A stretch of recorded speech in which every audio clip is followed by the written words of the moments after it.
నమస్తే BCN news కి స్వాగతం. నా పేరు నీలిమ. ముందుగా ముఖ్యాంశాలు.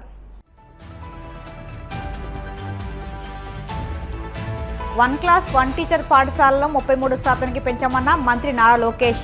1000 కోట్లతో మౌలిక సదుపాయాలను అభివృద్ధి చేస్తామని వెల్లడి.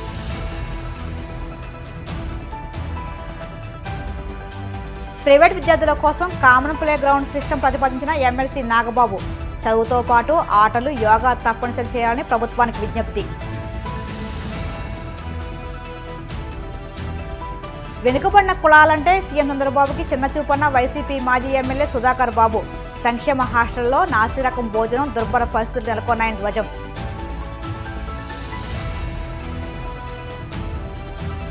ప్రజా సమస్యల పరిష్కార వేదికలో అందిన అర్జీలను త్వరితగతిన పరిష్కరించండి.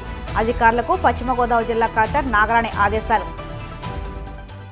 గత ప్రభుత్వం 2019-24 సమయంలో జీవో 117 తీసుకురావడంతో పేద పిల్లలు ప్రభుత్వ పాఠశాలకు దూరమయ్యారని, ఈ క్రమంలో ఎన్నికల సమయంలో తాము ఇచ్చిన మాట నిలబెట్టుకుంటూ ప్రజాప్రభుత్వం వచ్చాక ఆ జీవోను రద్దు చేశామని మంత్రి నారా లోకేష్ తెలిపారు. శాసనసభ ప్రశ్నోత్తరాల సమయంలో పలాస ఎమ్మెల్యే గౌతు శిరీష అడిగిన ప్రశ్నకు మంత్రి లోకేష్ సమాధానమిస్తూ గత ప్రభుత్వం నాడు నేడు కార్యక్రమం చేపట్టిన తర్వాత కూడా 233 పాఠశాలలు మూసివేసే పరిస్థితి ఏర్పడిందని అన్నారు. అంతేకాకుండా పాఠశాల విద్యాభివృద్ధిలో 1 క్లాస్ 1 టీచర్ విధానం చాలా కీలకమైందని, గతంలో 3% పాఠశాలలో మాత్రమే 1 క్లాస్ 1 టీచర్ ఉంటే ఇప్పుడు 33% పెంచామని అన్నారు. దీని ద్వారా పిల్లలకు మెరుగైన విద్య అందడంతో పరీక్షల్లో మెరుగైన ఫలితాలు వస్తాయని అన్నారు. ధన్యవాదాలు అధ్యక్ష. గత ప్రభుత్వం పాఠశాలల విషయంలో అస్తవ్యస్త నిర్ణయాలతో నాడు నేడు పేరుతో అనేక అక్రమాలకు పాల్పడింది అధ్యక్ష. వాటి కారణంగా నేటికి కూడా అనేక పాఠశాలల్లో నిర్మాణంలో ఉన్న భవనాలు, మరుగుదొడ్లు గాని, వారికి మంచినీటి సౌకర్యాలు గాని పూర్తి కాలేదు అధ్యక్ష. మన ప్రభుత్వం మనబడి మన బాధ్యత అనే పేరుతో ఏదైతే నూతన విద్యా విధానానికి గౌరవ విద్యాశాఖ మంత్రి గారైన నారా లోకేష్ గారు శ్రీకారం చుట్టిన తర్వాత, అలాగే పెద్ద ఎత్తున ఉపాధ్యాయ పోస్టుల నియామకాలు చేపట్టడంతో పాటు పాఠశాలను ఉన్నత ప్రమాణాల దిశగా తీర్చిదిద్దుతూ విద్యార్థులకు డొక్కా సీతమ్మ గారి భోజన పథకం ద్వారా సన్న బియ్యంతో నాణ్యమైన భోజనం అందించడం లాంటి చర్యల ద్వారా మరలా ప్రభుత్వ పాఠశాలల్లో విద్యార్థుల సంఖ్య భారీగా పెరుగుతుంది అధ్యక్ష. అయితే భవనాలు, తరగతి గదులు పూర్తి కాకపోవడం వల్ల అసంపూర్తిగా ఉండిపోయిన పనులను సత్వరం పూర్తి చేయవలసిందిగా విద్యార్థులు, వారి తల్లిదండ్రులు మరియు ఉపాధ్యాయుల దగ్గర నుంచి వస్తున్న విజ్ఞాపనను సదరు మంత్రి గారి దృష్టిలో పెడుతున్నాను అధ్యక్ష. అలాగే 2019 ఎన్నికలకు ముందు తిత్లీ తుఫాన్ కారణంగా అనేక పాఠశాలలు దెబ్బతిన్నాయి అధ్యక్ష. వాటిని నాటి చంద్రబాబు నాయుడు గారి ప్రభుత్వం యుద్ధ ప్రాతిపదికన పనులు పూర్తి చేసినప్పటికీ కూడా వాటి యొక్క బిల్లులు తెలుగుదేశం పార్టీ సానుభూతి పరులు అని ఆ తర్వాత వచ్చిన ప్రభుత్వం వాళ్ళకి పే చేయలేదు అధ్యక్ష. అలాగే కూటమి ప్రభుత్వం గత 5 సంవత్సరాలు జరిగిన ఈ అవినీతి అక్రమాలపై, నాడు నేడులో జరిగిన అవినీతి అక్రమాలపై పరిశీలించి తగు చర్యలు తీసుకోవాలని కోరుకుంటూ, మరియు అసంపూర్తిగా ఉన్న ఈ భవనాలు పూర్తి చేస్తే నిజంగా ఈరోజు పెద్ద ఎత్తున ప్రభుత్వ పాఠశాలల్లో విద్యార్థులు జాయిన్ అవుతున్నారు అధ్యక్ష. వాళ్ళందరికీ కూడా సరైన సౌకర్యాలు ఏర్పాటు చేసినట్టు ఉంటుందని సదరు మంత్రి వారి దృష్టిలో పెడుతున్నాను అధ్యక్ష. ధన్యవాదాలు అధ్యక్ష. మంత్రి గారు. అధ్యక్ష, 2019 నుంచి 24 మధ్యలో గత ప్రభుత్వం జియో 117 అని తీసుకొచ్చి తద్వారా ఏమైందంటే పిల్లలు ప్రభుత్వ పాఠశాలలు దూరం అవుతాం జరిగింది అధ్యక్ష. గత ప్రభుత్వం నాడు నేడు కార్యక్రమం చేపట్టిన తర్వాత కూడా 233 పాఠశాలలు ఎక్కడైతే డబ్బులు ఖర్చు పెట్టారో మూసేసే పరిస్థితి వచ్చింది అధ్యక్ష. ప్రజాప్రభుత్వ ఎన్నికల్లో చాలా స్పష్టంగా జియో 117 మేము రద్దు చేస్తామని చెప్పాం, చేశాము. అంతేకాకుండా 1 క్లాస్ 1 టీచర్ విధానం అనేది చాలా కీలకమైంది అధ్యక్ష. ఒకసారి మనం చూస్తే గతంలో కేవలం 3% పాఠశాలలోనే 1 క్లాస్ 1 టీచర్ ఉంటే అది ఇప్పుడు 33% పాఠశాలకి మనం తీసుకెళ్తాం జరిగింది అధ్యక్ష. దీని ద్వారా అంటే మెరుగైన విద్య పిల్లలకి అందించవచ్చు, ఎగ్జామ్లో మంచి ఫలితాలు రావచ్చని మేము అందరం ఆశిస్తున్నాం. త్వరలోనే ఎగ్జామ్స్ కూడా ఉన్నాయి కనుక రిజల్ట్స్ కూడా వస్తాయి అధ్యక్ష. ఇప్పుడు పెద్దలు చెప్పినట్టు, శిరీష గారు చెప్పినట్టు ఏంటంటే అధ్యక్ష, ప్రధానంగా మేము 5 అంశాలు తీసుకున్నాం అధ్యక్ష. మొదటిది లీక్ ప్రూఫ్ బిల్డింగ్ ఏర్పాటు చేయాలి, దాంతోపాటు ఒక కోట్ పెయింట్ వేయాలి, బెంచెస్ ఏర్పాటు చేయాలి, టాయిలెట్స్, తాగునీరు అందించాల్సిన బాధ్యత ప్రభుత్వం పైన ఉంది అధ్యక్ష. అందుకే మేము ప్రభుత్వ పాఠశాలలని 5 స్టార్ రేటింగ్లో చేశాము. 1 స్టార్లు ఎన్ని ఉన్నాయి, 2లో ఎన్ని ఉన్నాయి, 3, 4, 5 ఎన్ని ఉన్నాయని మేము చేసాం. ఆంధ్ర రాష్ట్రంలో 5 స్టార్ రేటింగ్ ఉన్న పాఠశాల ఒకటి కూడా లేదు అధ్యక్ష. 40% పాఠశాలలు 1, 2 స్టార్లు ఉన్నాయి అధ్యక్ష. సో మా లక్ష్యం, మన ప్రభుత్వం ప్రజాప్రభుత్వ లక్ష్యం ఏంటంటే కంపల్సరీ అన్ని ప్రభుత్వ పాఠశాలలు మినిమం 3 to 4 స్టార్స్ తీసుకురావాలని లక్ష్యంతో మేము అందరం పనిచేస్తున్నాం అధ్యక్ష. పెద్దలు చెప్పినట్టు పెండింగ్ వర్క్స్ అంటే గత ప్రభుత్వం కొన్ని పనులు ప్రారంభించినాయి, ఆ పనులు పూర్తి చేయాల్సిన బాధ్యత ఉంది. కానీ ఎక్కడైతే అవసరం ఉందో అక్కడ చేయాలనే లక్ష్యంగా పెట్టుకున్నాం. ఎక్కడైతే అదనంగా క్లాస్ రూమ్స్ అవసరం ఉందో అక్కడ యుద్ధ ప్రాతిపదికంగా పనులు పూర్తి చేయాలని మేము నిర్ణయం తీసుకున్నాం అధ్యక్ష. ఎస్ఎంసీ అకౌంట్స్ లో ఇప్పటికీ 200 కోట్ల రూపాయలు ఉంది అధ్యక్ష. అది ఖర్చు పెట్టమని మేము ఆదేశాలు కూడా జారీ చేశాం. గౌరవ ఫైనాన్స్ మంత్రి గారు కూడా ఈ బడ్జెట్ లో సుమారుగా 800 కోట్ల రూపాయలు అదనంగా కేటాయించారు అధ్యక్ష. ఈ డబ్బులంతా జోడిస్తే సుమారుగా 1000 కోట్ల రూపాయలు ప్రభుత్వ పాఠశాలలకు వచ్చే సంవత్సరంలో ఖర్చు పెట్టడానికి అవకాశం ఉంటుంది. దాంట్లో ప్రధానంగా ఈ 5 అంశాలు మేము తీసుకున్నాం అధ్యక్ష. ఈ 5 అంశాలు తీసుకుని అన్ని ప్రభుత్వ పాఠశాలలు ఒక పద్ధతి ప్రకారం 5 స్టార్ రేటింగ్ తీసుకొచ్చే బాధ్యత ప్రజాప్రభుత్వం తీసుకుంటున్న అధ్యక్ష. శిరీష గారు 2014 నుంచి 19 మధ్య జరిగిన పనులకి ఇంకా గత ప్రభుత్వం అధికారంలోకి వచ్చిన తర్వాత చెల్లించలేదని చెప్పారు. ఆ వివరాలు మేడం గారి దగ్గర తీసుకుని దానిపైన తగిన చర్యలు తీసుకుంటామని గౌరవ సభ్యురాలకు నేను తెలియజేస్తున్నాను. విద్యార్థుల్లో పెరుగుతున్న మానసిక ఒత్తిడిని తగ్గించి వారిని శారీరకంగా దృఢంగా తీర్చిదిద్దేందుకు విద్యా వ్యవస్థలో కీలక మార్పులు తీసుకురావాలని జనసేన ఎమ్మెల్సీ నాగబాబు ప్రభుత్వానికి విజ్ఞప్తి చేశారు. శాసన మండలిలో ఆయన మాట్లాడుతూ ప్రైవేట్ విద్యాసంస్థల విద్యార్థుల కోసం కామన్ ప్లే గ్రౌండ్ సిస్టమ్ అనే వినూత్న విధానాన్ని ప్రవేశపెట్టాలని ప్రతిపాదించారు. ఆట స్థలాలు లేక 4 గోడల మధ్య చదువుకు అంకితమవుతున్న విద్యార్థుల శ్రేయస్సు కోసం ఈ చర్యలు అత్యవసరమని ఆయన అభిప్రాయపడ్డారు. చదువుతో పాటు physical fitness, martial arts, self defence, yoga వంటివి పాఠ్యాంశాల్లో భాగం చేసేలా చర్యలు తీసుకోవాలని ముఖ్యమంత్రి చంద్రబాబు విద్యాశాఖ మంత్రి నారా లోకేష్ను సభ ద్వారా కోరుతున్నారని చెబుతూ నాగబాబు తన ప్రసంగాన్ని ముగించారు. ముఖ్యంగా చదువుకునే పిల్లలకు వారంలో కనీసం 3 రోజులైన physical fitness, games and extra curricular activities లో శిక్షణ ఇవ్వాలి. కొన్ని ప్రైవేట్ ఎడ్యుకేషన్ ఇన్స్టిట్యూట్స్ లో చదువుకుంటున్న పిల్లలకి ఫిజికల్ ఫిట్నెస్ లేకపోతే క్రీడా వసతి కరువైపోయింది. 4 గోడల మధ్య చదివి చాలా మంది పిల్లలు, స్పెషల్లీ ప్రైవేట్ స్కూల్ పిల్లలు ఎంతో స్ట్రెస్ గురవుతున్నారు. మానసిక, శారీరక ఆరోగ్య ఇబ్బందులు ఎదుర్కొంటున్నారు. కొందరు పిల్లలైతే సూసైడల్ టెండెన్సీ గురవుతున్నారు. కొన్ని చోట్ల చదువు స్ట్రెస్ తట్టుకోలేక ఎంతో మంది స్టూడెంట్స్ ఆత్మహత్య చేసుకుంటున్నారు. కానీ ఇలాంటి గేమ్స్ అయితే ఫిట్నెస్ సౌకర్యాలు ఉండటం వల్ల అలాంటి స్ట్రెస్ కొంతవరకు తగ్గి వాళ్ళు ఆరోగ్యంగా ఉంటారు. మానసికంగా, శారీరకంగా ఎంతో ఆరోగ్యంగా ఉంటారు అధ్యక్ష. ముఖ్యంగా ప్రభుత్వ సంస్థల్లో ప్లే గ్రౌండ్స్ చాలా ఉంటాయి. ప్రైవేట్ ఇన్స్టిట్యూషన్లో చాలా వరకు ప్లే గ్రౌండ్స్ ఉండవు. సో నా ఒక సలహా ఏంటంటే common play ground system CPGS అనే విధానం ప్రవేశపెట్టి ZP public schools, municipal corporation పరిధిలో ఉన్న ప్లే గ్రౌండ్స్ ప్రైవేట్ ఇన్స్టిట్యూషన్కి మినిమం ఫీజు పే చేసి ప్రైవేట్ ఇన్స్టిట్యూషన్స్ విద్యార్థులు ఆడుకోవడానికి, శారీరక సాధన చేయడానికి వినియోగించుకునే అవకాశాలు పరిశీలించాల్సిందిగా కోరుతున్నాం అధ్యక్ష. ప్రైవేట్ ఇన్స్టిట్యూషన్స్ పే చేసే minimum fees amount public schools లో శానిటరీ స్టాఫ్, ఇతర మెయింటెనెన్స్ కోసం వినియోగించవచ్చు. పబ్లిక్ స్కూల్స్, ప్రైవేట్ స్కూల్స్ విద్యార్థుల మధ్య సఖ్యత, అవగాహన కూడా ఏర్పడుతుంది.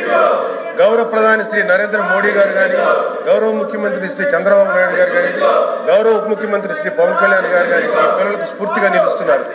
నరేంద్ర మోడీ గారు, చంద్రబాబు నాయుడు గారు 7-10 వయసులో కూడా ఎంతో యాక్టివ్గా ఉన్నారు. ప్రతిరోజు ఉదయాన్నే యోగా చేస్తారు. ఎంతో డిసిప్లిన్ లైఫ్ జీవిస్తున్నారు. ఆరోగ్యంగా, ఉత్సాహంగా పరిపాలన నిర్వహిస్తున్నారు. అలాగే మన ఉప ముఖ్యమంత్రి శ్రీ పవన్ కళ్యాణ్ గారు ప్రభుత్వంలో ముఖ్య శాఖ బాధ్యతలు నిర్వహిస్తూ కూడా ఇప్పటికీ మార్షల్ ఆర్ట్స్ సాధన కొనసాగిస్తున్నారు. ఇటీవల టైగర్ ఆఫ్ మార్షల్ ఆర్ట్స్ అని అంతర్జాతీయ బిరుదు అందుకున్నారు. జపాన్ కంట్రీ 5th ర్యాంక్ కూడా పొందారు. ఇనుప కండరాలు, ఉప్పు నరాలు కలిగిన యువత ఈ దేశానికి కావాలని స్వామి వివేకానంద చెప్పినట్టు అటువంటి యువతను తయారు చేస్తున్నామా, లేకపోతే కేవలం పుస్తకాలు పురుగులో వదిలేస్తున్నామా అనేది మనందరం ఆలోచించాలి. చదువుతో పాటు physical fitness, martial arts, self defence, yoga వంటి కార్యక్రమాలను అమలు చేసేలా తగిన చర్యలు తీసుకోవాలని గౌరవ ముఖ్యమంత్రి చంద్రబాబు నాయుడు గారిని, గౌరవ విద్యాశాఖ మంత్రి శ్రీ నారా లోకేష్ గారిని ఈ సభ ద్వారా కోరుతున్న అధ్యక్ష.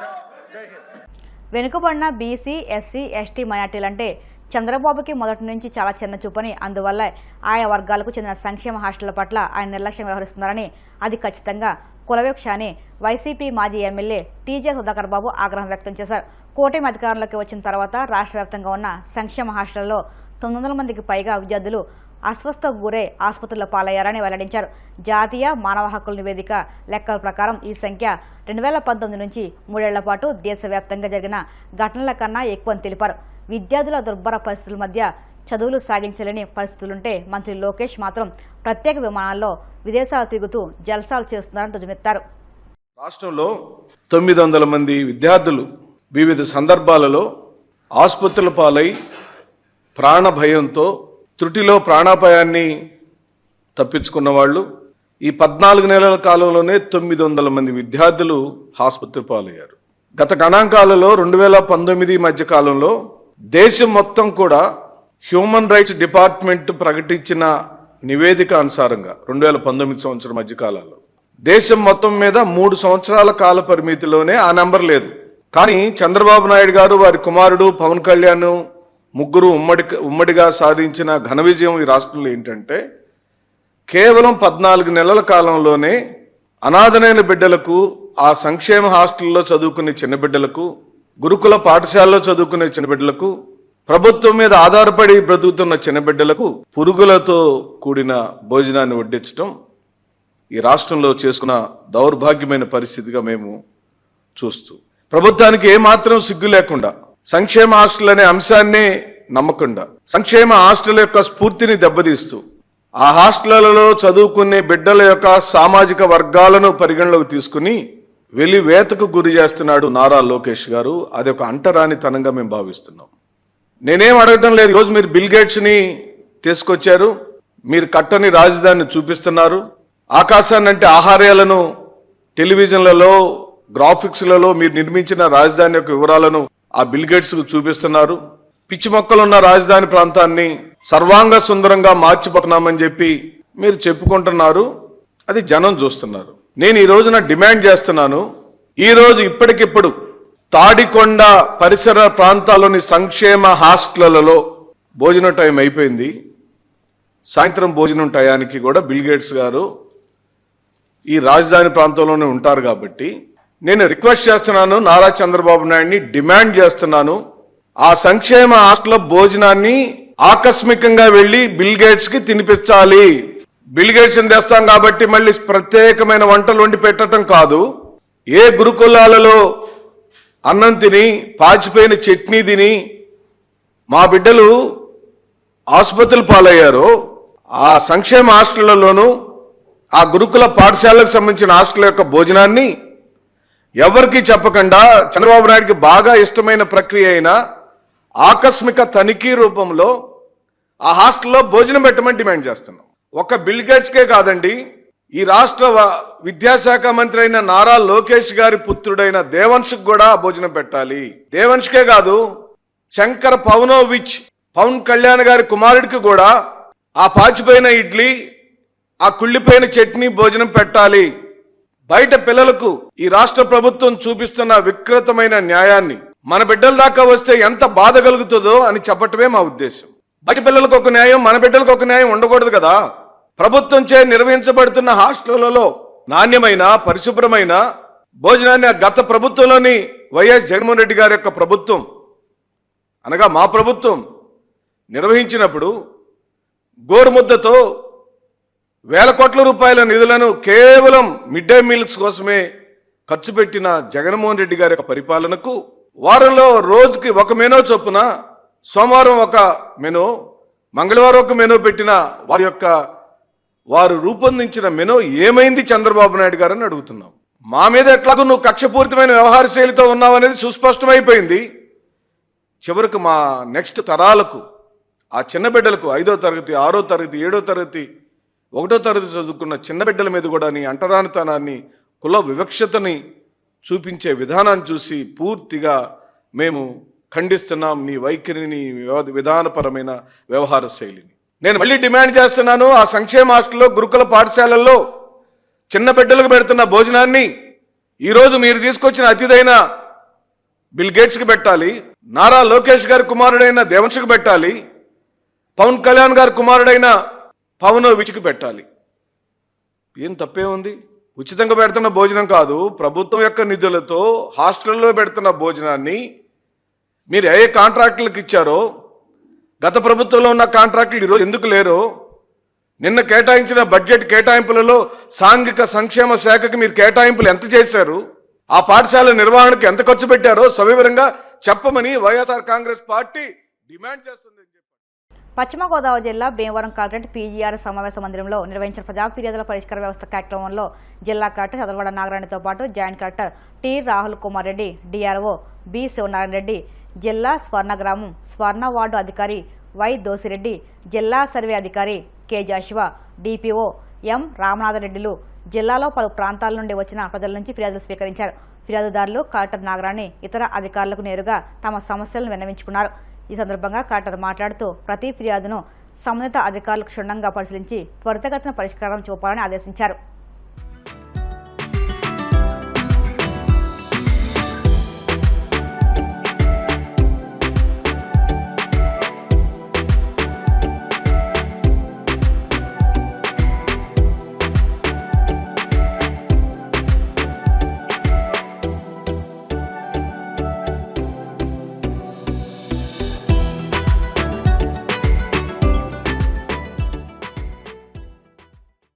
ఇప్పుడు కాసేపు ప్రకటనలు.